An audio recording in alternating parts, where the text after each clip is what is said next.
It's the name of a famous method. In this method, you set goals for yourself on a daily or weekly. You start to put cross to the days on which you have reached your goal. You make a chain with these crosses and you don't give up. You don't break that chain. But we have a problem.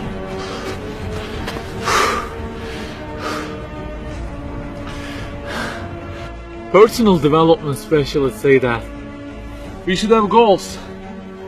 You know, they say like, don't sleep more than 6 hours, learn a language, finish a book every week, don't stop, always run, don't give up on your dream, don't break the chain. Okay, I don't object to them. I also have a table and put crosses on it every day and go after many goals, no problem. But you know what? They don't talk about the most important part of it.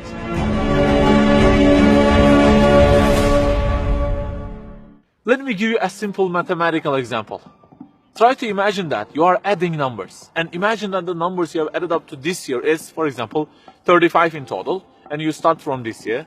For example, you will add 4 in this year, and then add 8 in next year, and it goes on.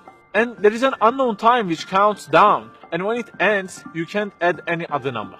Okay, you start the addition. Plus 4, plus 8, plus 7, plus 3. You add ambitiously, you keep adding and adding. Plus 6, plus 5, and okay, they say time is over. Then you realize that you have added the numbers into a giant parenthesis, and there is a zero multiplication at the end of it. It wipes out all the numbers you have added all those years, and the result becomes 0. Of course, you are disappointed. All your efforts have been wiped out by the 0. A regret arises inside of you. You say, I wish I had seen the whole picture at the beginning and realized that 0 and changed it with 1 before I started the addition. I think you got the point. Okay, guys, you may have goals for this year and afterwards. Learning a language, finishing a book every week, increasing your monthly income to $15,000, not sleeping more than 6 hours, etc. But for what?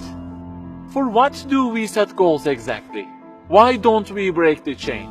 If it is just for a more comfortable or a more respectable life, remember that all this will already be 0 with death.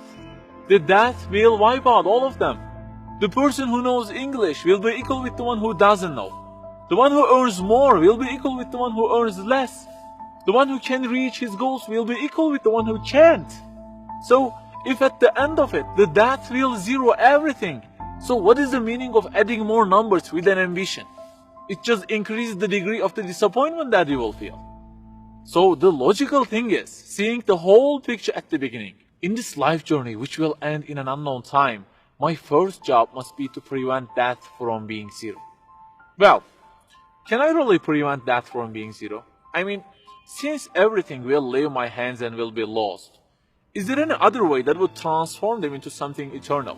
I mean, isn't there any kind of stamp for eternity that would impress all of the things that I possess and say, look, there is a seal on them and you can't wipe them out, okay? They will remain forever. The only one to say such a thing is the owner of the everything. And he says, كُلُّ شَيْءٍ هَالِكٌ. Everything, the languages you learn, the money you earn, the books you read, everything will be perished, إِلَّا وَجْهًا, except their way towards Him. So the creator of our life says, if your intention is towards Allah, if the thing you do is for His acceptance, it won't disappear, it will be transformed into eternity in paradise. So learning a language, finishing a book every week, being rich, everything, if they are towards Him and for His sake, eternity stamp being pressed on them. For example, in this year, I will study English for 10 minutes daily. For what? Because serving Islam in the field of English is so important, and I want to gain acceptance of my Lord with it. That 0 has turned into 1. This year, I will finish a book every week. Why? Because this is the way of being a more sophisticated person and serving Islam better, and Allah who is eternal will be pleased with it.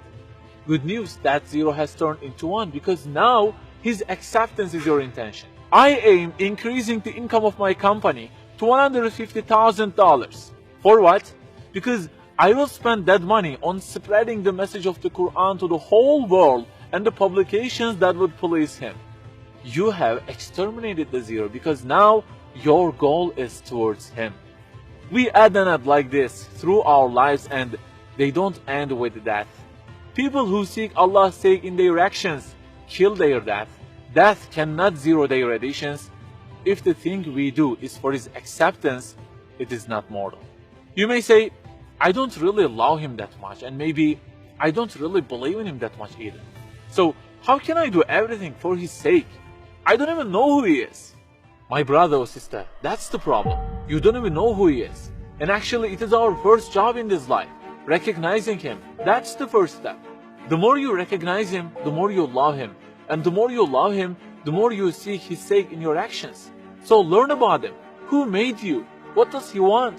Why does he give you such a billion things in each day? Read, find out. Turning the zero into one is a lifelong process. Start at the point that you are missing and try to fix it. Like the specialists say, don't break the chain, but keep the chain to gain his acceptance. Run, but run to be eternal. An unknown time counts down, and before starting to add the numbers, the first thing you have to do is to remove that zero. Otherwise, everything you added will be wiped out.